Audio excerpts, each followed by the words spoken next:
Assalamualaikum warahmatullahi wabarakatuh. Perkenalkan, nama saya Devina Jikra Pramanik dari kelas 11 Kimia Analis 2. Saya di sini akan menjelaskan sedikit tentang materi NMR atau yang disebut juga sebagai Nuclear Magnetic Resonance. Nuclear Magnetic Resonance atau yang disebut juga sebagai NMR adalah salah satu metode analisis yang paling mudah digunakan pada kimia modern. NMR digunakan untuk menentukan struktur dari komponen alami dan sintetik yang baru, kemurnian dari komponen dan arah reaksi kimia sebagaimana hubungan komponen dalam larutan yang dapat mengalami reaksi kimia. Meskipun banyak jenis nuklei yang berbeda akan menghasilkan spektrum nuklei hidrogen atau yang disebut juga sebagai unsur H. Secara histori adalah salah satu yang paling sering diamati. Spektroskopi NMR khususnya digunakan pada studi molekul organik karena biasanya membentuk atom hidrogen dengan jumlah yang sangat besar. NMR digunakan untuk menentukan struktur dari komponen alami dan sintetik yang baru, kemurnian dan komponen dan arah reaksi kimia sebagaimana hubungan komponen dalam larutan yang dapat mengalami reaksi kimia. Spektroskopi NMR merupakan alat yang dikembangkan dalam biologi struktural. Spektroskopi resonansi magnet inti seringkali diangkat NMR termasuk ke dalam spektroskopi absorpsi seperti halnya dengan spektroskopi inframerah atau spektroskopi ultraviolet. Dasar ini, spektroskopi NMR adalah absorpsi radiasi elektromagnetik dengan frekuensi radio oleh inti atom. Frekuensi radio yang digunakan berkisar dari 0,1 sampai dengan 100 MHz. Bahkan baru-baru ini ada spektrometer NMR yang menggunakan radio frekuensi sampai 500 MHz. Banyak inti atau lebih tepat inti dengan paling tidak jumlah proton atau neutronnya ganjil dapat dianggap sebagai magnet kecil.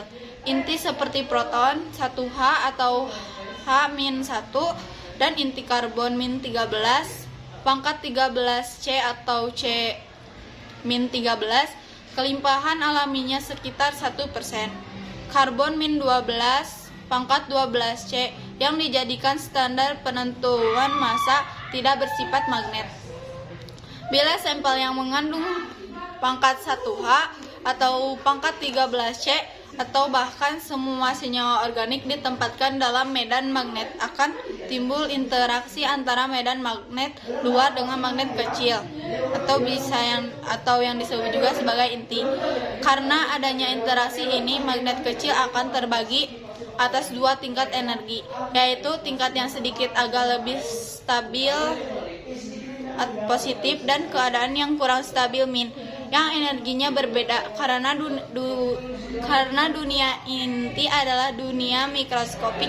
Energi yang berkaitan dengan inti ini terkuantilisasi, artinya tidak kontinu. Perbedaan energi antara dua keadaan diberikan oleh persamaan sebagai berikut: delta S sama dengan YHH P(2V). Keterangan: H sebagai kuat medan magnet luar yakni magnet spektrometer, H sebagai tetapan Planck, Y kecil sebagai tetapan khas bagi jenis inti tertentu disebut dengan rasio giromagnetik, dan untuk proton nilainya 2,6752 kali 10 pangkat 8 kg min 1 SA. A sebagai ampere. Bila sampel disinari dengan gelombang elektromagnetik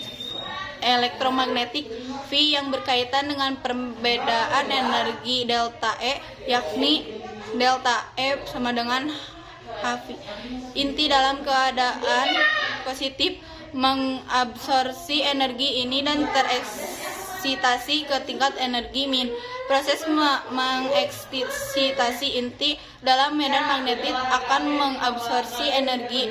Resonansi disebut nuclear magnetic resonance atau yang disebut juga sebagai NMR. Frekuensi gelombang elektromagnetik yang diabsorpsi absorpsi diungkapkan sebagai fungsi H. V sama dengan H per 2V.